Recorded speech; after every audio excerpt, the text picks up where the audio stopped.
Welcome back, everyone. Oz here, and today I've got some r/AmIOverReacting for you all. As per usual, I'll be going through the post, giving you my opinion at the end, and I hope you do the same down in the comments below. And without further ado, let's jump right into it. Saw Editor 9060. Am I overreacting? Sister invites my ex and his wife to Thanksgiving. Didn't even ask me. My ex-husband cheated on me. Kicked me and our two sons out of our home before divorcing me to try to get with his first girlfriend from high school who had a son with another man. I struggled for years going through therapy because he would gaslight me and not help me with our sons. They were 5 and 3 years old when the ex made me a single mom. 20 years later, and he won't talk to me about our oldest who is struggling mentally, and he blames everything they're going through on me. I just found out my oldest sister and him talk on the phone.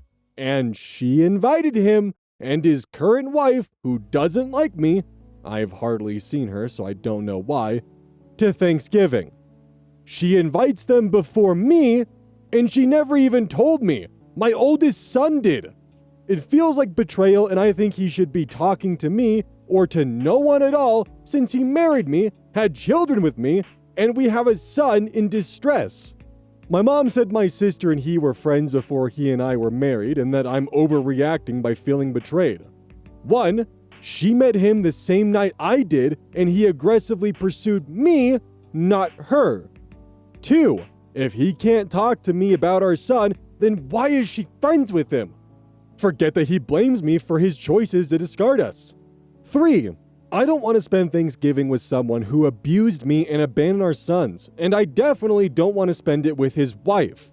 He did so much to hurt me and my family. I don't want to fight with anyone, I just want to enjoy my family in peace. Am I overreacting? So a curiosity that I have with this one, of just something that I was thinking of, does your sister ambush you frequently? Because it sounds like the only reason why you knew your ex-husband and his wife were going to be at your family's Thanksgiving was your son, who your husband blames you for the fact that he's struggling, and your sister just seems to conveniently be ignoring that fact, told you. So were you just gonna walk through the door on the day of Thanksgiving to find your ex-husband and his wife sitting at the Thanksgiving table? Also, the mom's excuse of, well, they were friends before you got married is complete bullshit. I don't care what their relationship was. If the husband was abusive and did the entire family dirty and cheated on her and ended up with someone else, just without ever apologizing or doing anything to make up for it, then suddenly showed up at Thanksgiving, yeah, I'd be pretty upset too and I wouldn't want him there. And for some reason it's more acceptable that he's there than anything else? Why? How? What? Definitely not overreacting, and this entire situation is just an excuse me, what the hell is your family thinking? Maleficent Run, 6911. Am I overreacting telling my husband his coworker can't stay with us for a few days? My husband has worked at his job since June, and since has made friends with people who work on his team. They come over occasionally, but they typically just hang out in our garage with my husband and for an hour or two at a time. My husband called me today and asked if his friend, let's call him Fred, could come stay with us for a few days. I have only met Fred twice, and although he seemed nice, I just don't know him at all. We have 2 3-year-olds and only 2 bedrooms, so he'd have to sleep on our couch. We have a 2-story townhouse, so he'd be downstairs while my husband and I slept in our room and our kids slept in their room. We also only have 2.5 bathrooms. 1 half bath downstairs, and the other bathrooms are both connected to the bedrooms. Apparently, the guy he is living with went out of town and didn't leave him a key or anything. I told my husband that I didn't feel comfortable with this. His immediate response was annoyance, and he told me, if it was one of your friends, it would be okay. First of all, I literally have 3 good friends that I have known for years that I would let stay if they were really in need, but I truly feel like it would take extreme circumstances for it to even come to that. Second of all, I would never even entertain the idea of letting a coworker that I've only known a few months stay with us.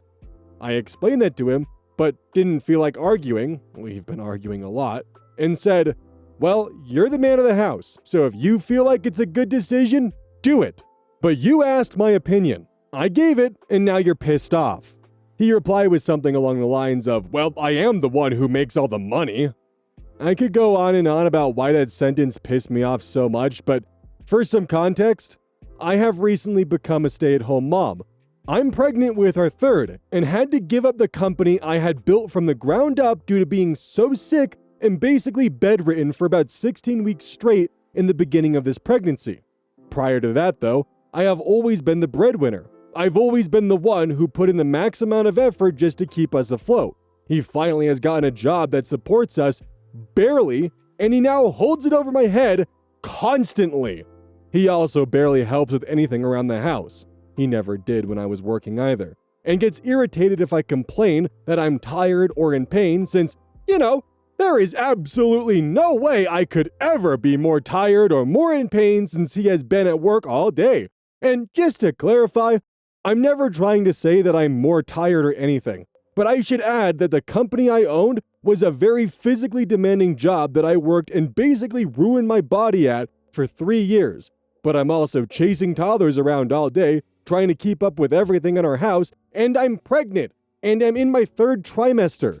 So yes, I am tired. I'm just ranting at this point, so I'll stop there, but am I overreacting? I feel guilt because I don't want to be the reason this guy doesn't have a roof over his head for a few days, but shouldn't he have gotten a key before his roommate went out of town? Also, he makes the same or more than my husband, is single and has no kids. Could he just get a hotel for a few days? Logic says yes, but maybe he really has no other option. Your husband is incredibly naive in multiple avenues, and if he doesn't seem to see a problem with the fact that for some reason the person he was staying with didn't give him a key, that tells me he's not on the lease. That tells me he's probably not a permanent resident. That tells me that he's probably couch surfing. And that tells me that you're the next couch he's going to be surfing on. Also, where's Fred going to be showering? Is he going to be using your shower? Or is he going to be showering in the bathroom connected to your kid's bedroom? Lots of logistics and lots of questions to be brought up with someone who is essentially a stranger. This is not a close friend that you've known for almost your entire life. This is someone who, maybe if we're being extremely loose and generous with a time frame here, you've known for maybe 6 months. There's also just so much more in terms of layers to the relationship itself in regards to OP having to give up her career, how the husband's treating her, his comments about being the breadwinner, and just all of that stacking up that really make me unhappy with how OP's husband's treating them. I would say at a minimum you guys should potentially pursue couples counseling, but also additionally when you've had some time to reflect on this, think about if this is really the person you want to pursue the rest of your life with, because he's not being a good husband right now. He's being a dick. OK Environment 9440. Am I overreacting for wanting to leave my boyfriend after he ruined my birthday? Again? This is gonna be a long post, so I apologize in advance. My boyfriend has ruined my birthday 2 years in a row, and I honestly don't know if I'm overreacting for thinking about leaving or if I'm acting selfish. Last year, we got into a big fight on my birthday. It ended with him telling me I was selfish for wanting the day to be about me, that I couldn't stand when attention wasn't on me, and that it was my fault my birthday was ruined. I had only told him he was starting to act a little too drunk and was embarrassing himself, but the situation escalated quickly. We were both drinking, so I apologized, tried to move past it, and chalked the whole thing up to alcohol.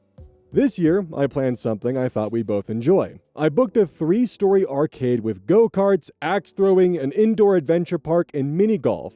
I stayed away from bars or clubs because he often says he's not a fun guy or party person, when I suggested he go to those places with me and I didn't want him to feel out of place.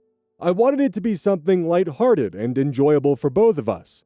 He had been in a great mood all day, even bought himself something earlier that day for an early Black Friday deal. But the second I finished getting ready, everything changed. He barely said anything, mumbled "you look nice," and his mood shifted. At the arcade, he barely talked or participated, and I kept trying to keep things fun, but he just wasn't into it. While we were waiting for the go-karts, he told me he didn't want to ruin my day, but he wasn't having fun, wasn't enjoying himself, and was hungry. He also added that other places we went to were better than this. I started feeling anxious and told him I didn't know what to do. which he pointed out wasn't his fault if I felt like that. We ended up leaving early. I offered to go to another place that had food and looked like it could be a mix of what we both liked. But he said if we went there, he wouldn't talk because it wasn't somewhere he would enjoy. So we just went home. He didn't even end up getting the food he said he wanted so badly. When we got home, things just escalated in the worst way. I asked again why he hadn't enjoyed himself. He said, "I'm not a fun person. I'm not a party person like you are," as if I had taken him to a club instead of an arcade. That really hurt because I had planned this night specifically so that he wouldn't say that. I wanted something low-key that we could both enjoy. I told him it didn't make sense, and that's when he said the real reason was that he wasn't happy with his life. He was sad and couldn't fake it at the arcade. I know it might sound selfish, but it felt like I was being punished for trying. No matter what I did to make things enjoyable for both of us, he just wouldn't be happy. He couldn't even try to act happy for one night for my sake. And what makes it more confusing is that he'd been in such a good mood all day before this happened. I do understand depression. I've dealt with it myself for a long time, and I know how overwhelming it can feel. But in that moment, it felt like he was using it to shift the focus away from how the night actually went. Every explanation he gave somehow turned the situation back onto me. I told him that I understood what he was going through and that his feelings were valid, but I was still hurt by how he acted throughout the night because he didn't show up when I needed him to. I said he needed to go downstairs for some space and that we could talk about his feelings the next day when things had calmed down. Instead of just letting me go downstairs, he followed me downstairs and started yelling. He said that I was acting spoiled. I was acting like a 15-year-old child, that I was making everything about me, and that most people don't even get to celebrate birthdays. And then he stormed out of the house and drove off. The next day, when I brought it up again and gave him a chance to apologize for storming out of the house and not telling me where he was going, it turned into a conversation about how I don't understand his feelings and how I don't validate them. Before I could speak, he even said that if I tell him I understand his feelings, he might leave me. He did apologize, but then turn it back on me in the same breath, saying I make him feel that he can't talk to me. It left me feeling confused and guilty, like maybe I really don't understand him.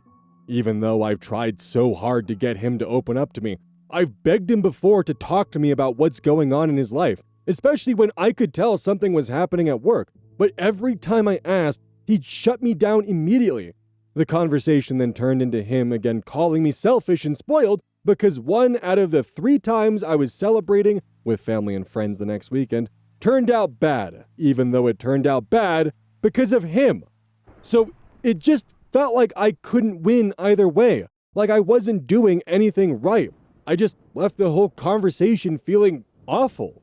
I want to emphasize he isn't an awful guy. He did try to make it up to me a couple days later with dinner and gifts, but I can't shake how everything played out. I know that his feelings are important and valid too, but I just wanted one day to feel special without being made to feel selfish. I work 2 jobs while I'm in college, and my birthday is one of the only days all year when I can dress up, feel pretty, and actually enjoy myself. Now I don't even want to celebrate my birthday anymore with family or friends, and I feel bad that I don't really care about the gifts he got me. I honestly don't think I've ever been this confused about a relationship before, and I really need help understanding what's going on. Am I overreacting or an asshole for thinking about leaving him? Was I acting selfish? I'm open to honest criticism. Edit. Wow, I wasn't expecting this much engagement on my post, and I really appreciate everyone who took the time to comment. Reading all of your perspective has been overwhelming, but also very eye-opening. I genuinely hoped I was just being selfish or misreading the situation, but hearing so many consistent experiences and warnings has given me a lot to think about. We do live together, so it makes everything more complicated. But leaving is something I know I need to do, and I'm going to take the extra steps I need in order to protect my peace. Thank you to everyone who shared advice, experiences, and support. It truly means more than you know. Update is in the comments. Update in the comments. Posting this as a top comment so people can see it. Update for those who are asking. I haven't told him I'm leaving yet because I need to make arrangements, get my things out, and find a new place to stay. I also don't want him to react badly or try to pressure me into staying. I want to make sure I'm in a stable and safe position to leave before saying anything. Everything is still really new, and I'm taking things one step at a time. I'm celebrating my birthday with my friends this weekend. We're going out for karaoke, and he is not invited. He does not get another opportunity to ruin this for me. I will also be looking into the books and websites you guys have sent me. That is all the update I can give for now. Thank you again. OP taking the approach that she is to get out of this situation is probably one of the smarter ones of kind of keeping things on the down low while you get your affairs in order before you actually make the move is definitely the safest and smartest decision OP can make here. I would say definitely not overreacting. OP's boyfriend was weaponizing his mental health against her and trying to essentially make her feel as though she was the villain for any kind of feelings that he was having that were negative, pulling down the days that were important to her because, well, I can only assume because he wasn't the center of attention, or it wasn't exactly what he wanted to do, or there was something better. That theory becomes more obvious with the fact that before it was actually time to do the things that she wanted to do for her birthday, that were a compromise, mind you, his mood shifted from being happy to miserable. And suddenly you're being extremely selfish and not thinking of what he wants. It's your fucking birthday. Like, if there was a day where you were allowed to be selfish about what was going to happen that day, it would be the birthday. And what are you doing on your birthday? You're going to an arcade. Go-karts. Axe throwing. It sounds like fun. But no, because he's not having a great time and it's not exactly what he wants, he's dragging everything down with him because misery begets misery. If this is how he's acting on your birthday, I can't even imagine how he's acting outside of your birthday. And I think that OP is making the right choice by walking away from this relationship. Even if they've been together for 2 years, I certainly wouldn't enjoy repeating the cycle for the rest of my life because that's probably what would happen. User kissed by dreams. 2 A's. Am I ever reacting? My mom took the money my grandparents left for me, and I can't forgive her. I, 19 female, recently found out something that completely broke my trust in my mom, 42 female. When my grandparents passed away a few years ago, they left some money for me and my older brother. My mom was in charge of handling everything, and she told us there were a lot of bills and debts to pay first. We believed her because we were grieving and didn't think she'd lie. Fast forward to now. I accidentally found papers showing how much my grandparents actually left. It was way more than what she told us. I confronted her, and she eventually admitted she used most of it on herself. She said it was to help family, like paying off stuff and taking trips to cope with grief. I honestly felt sick. It's not just about the money, it's that she lied for years. My brother forgave her, saying she did it for us and we should move on, but I can't. Every time I see her, I just feel angry and betrayed. I've barely spoken to her since finding out, and now everyone says I'm overreacting. So, am I overreacting for not being able to forgive my mom for taking my inheritance? So, in my eyes, I think OP has 2 approaches to this, and both approaches are not mutually exclusive. So first, if it is not about the money, talk to your mom. Let her know that, hey, what you did, it hurt. It's not about the money, it's about the fact that you lied to us. You spent the money on yourself that was left for my brother and I, lied to us for years, and couldn't even bother to be honest with us. How am I supposed to trust you moving forward? Doesn't, of course, have to exactly be phrased like that, but just the general sentiment of, you lied to me for years and took something that was supposed to be for my brother and I, and can't even be bothered to apologize for it. Now, the other approach is to contact your grandparents' estate lawyer and to, see what options you have for reconciliation. Because while you may not be after the money, that is still something by the meaning of the law and by your grandparents' dying wishes that you were entitled to, that your mother stole from you. If that's an avenue that you want to explore, then the first place to start would be your grandparents' estate lawyers. But yeah, not overreacting. Sage Halcyon. Am I overreacting for removing my mom from Life 360 and putting my phone on no share after she kept showing up? I'm 26 female and moved to a different city last year for a teaching job. When I was 20, my family set up Life 360 after a storm so everyone could check in fast. It stuck as a habit. At first, it felt fine. My mom, 55 female, would text, "Okay, home. Great." After I moved, it got weird. She started commenting on my dots like, "You got home late last night," and "Why were you at that address for 2 hours?" I told her it made me tense and I'd prefer she only use it if I ping SOS. She said I was being dramatic, and it's just caring. 2 weeks ago, she drove 90 minutes and surprised me in my apartment lobby with muffins because she saw my dot at home on a Saturday. I was in sweatshorts, hair mask on, and had a date planned. She wanted a walk, a long talk, and then maybe we get dinner. I said I couldn't. She cried in the parking lot about how the world is scary and I'm her baby. I offered a weekly phone call time and a once-a-month planned visit. She said okay, but later that night, she texted, asking why my dot moved to a new address and who lives there. That was the date. I felt my chest clamp every time I opened my phone, so I removed myself from the circle and turned Apple sharing to no one. I told her I love you and I'm safe, and we can do check-ins by call. She's furious and says I made her feel shut out after she kept me alive all those years. My sister says I went nuclear when I could have just muted her texts. Did I overreact by cutting location sharing instead of trying more middle steps? You're 26. Your mom doesn't need to be treating you like a 15-year-old. She had the privilege of knowing your location at all times, and she abused it. And she even showed up to where you were without even asking what you were up to on a day where you had a date planned. A few weeks ago, we had a mother-in-law's from hell where it involved a Life 360 situation where, the boyfriend's family was very kind of integrated with knowing each other's locations at all times, and how that can be somewhat invasive. But if you're actively choosing to be involved in sharing your location with your family and they're not abusing it to this extent, that's one thing. Like, as an adult, you are 100% in the right if you want to share your location with your family, just as long as you're mindful of the wishes of those around you. But also, as an adult, you're 100% in your right to cut off your mother who's deciding that, yeah, she's gonna comment on every single step and breath you take at all times of the day. Also, you didn't go nuclear. You gave her some pretty ample options. You told her that it made you tense and you'd prefer if she only responded like this if you pinged an SOS. Instead, she doubled down and showed up to your apartment. You didn't just randomly go nuclear on her. You gave her options, you tried to find a middle ground, and she denied that. So you turned your location sharing services off. I'd be curious with a soft tinfoil hat theory if maybe, perhaps, the sister's the golden child in this situation. Lavishness number 2226. Am I ever reacting from moving out of my in-laws while they were at work?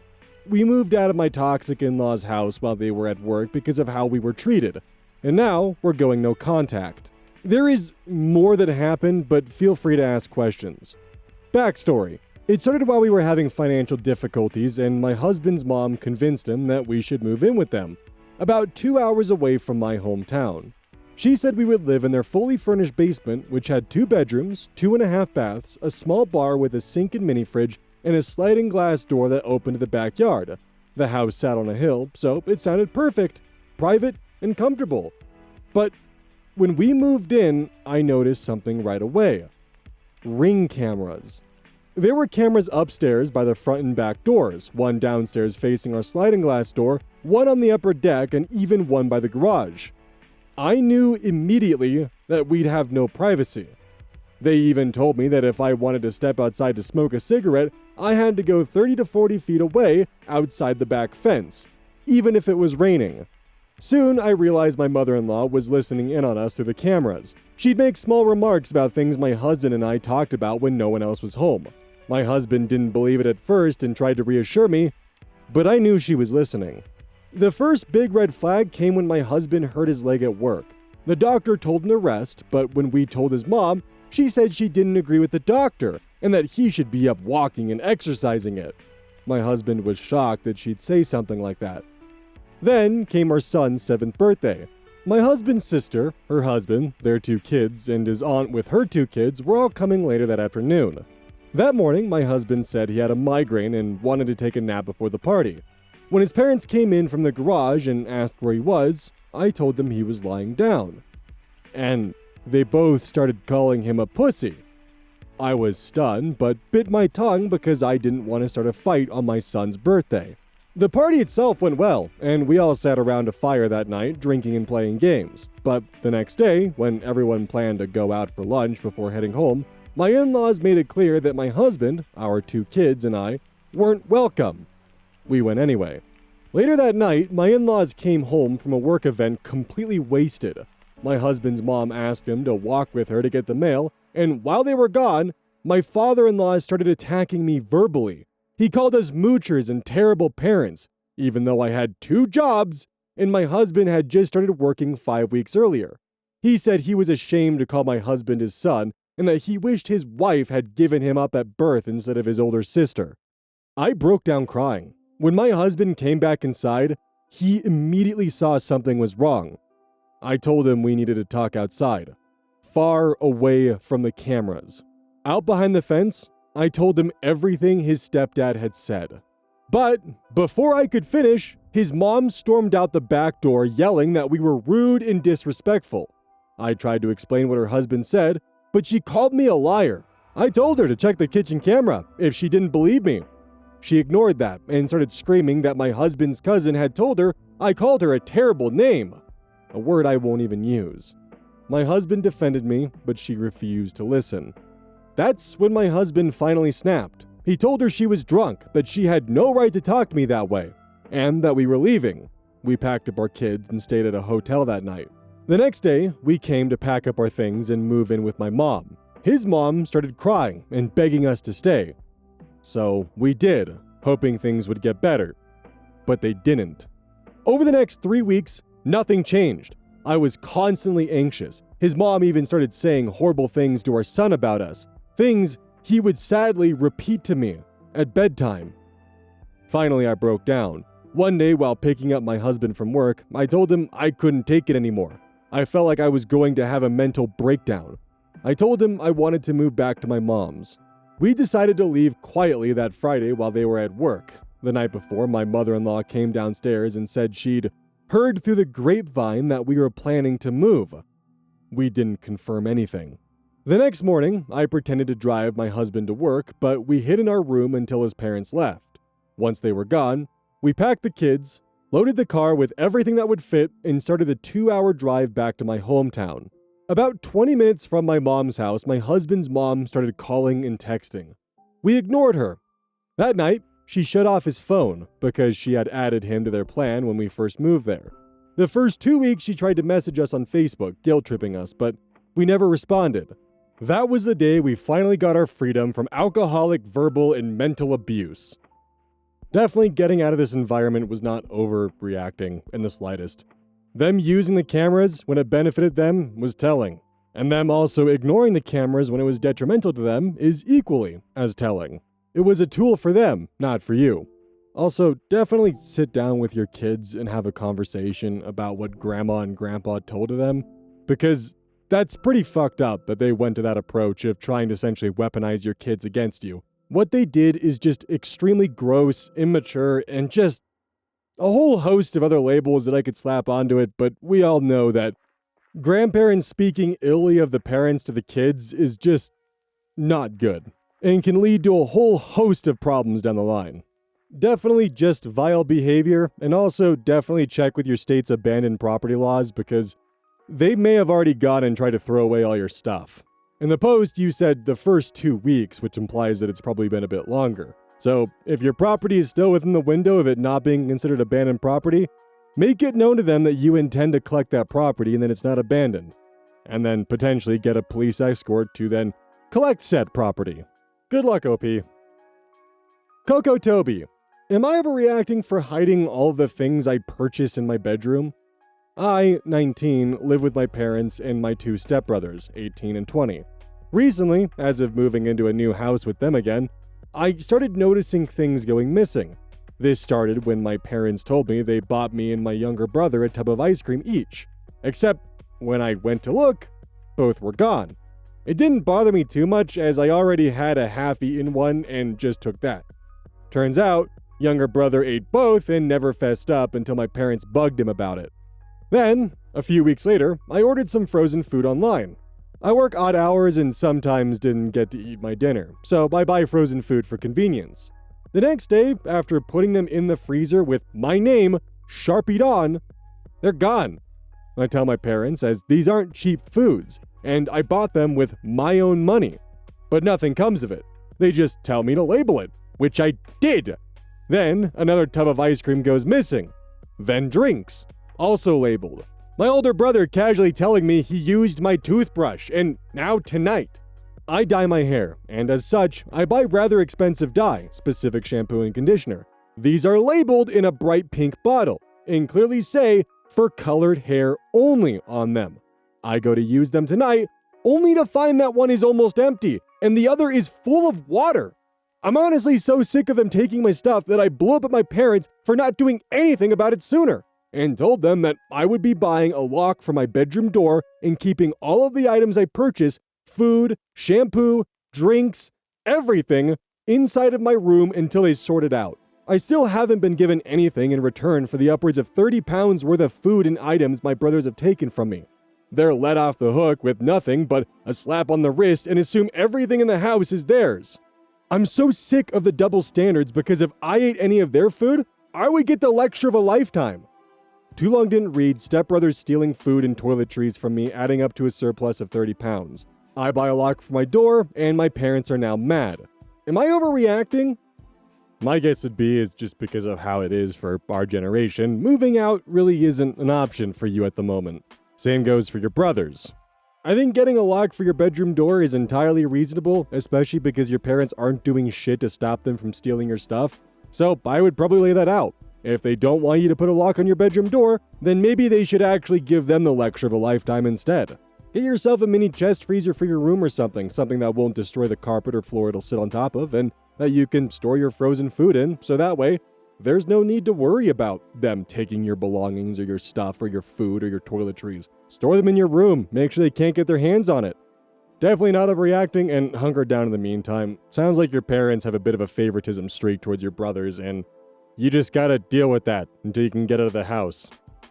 Hey, welcome to the outro. Don't forget this whole thing is basically brought to you by Gamersupps. If you like caffeine, then I can't recommend Gamersupps enough. Use code OZ at checkout to support the channel. And I do actually use this product. It's replaced all other sources of caffeine for me because I feel good. It doesn't have any of that extra stuff that a pre-workout blend might have. It's with a couple of the extra things to make it so you don't crash as hard. It's good. I like it. Personally, if you really want a good flavor, try the Soda Pressing Pear or even the Dragon Fruit Punch. Those two are my personal favorites right now.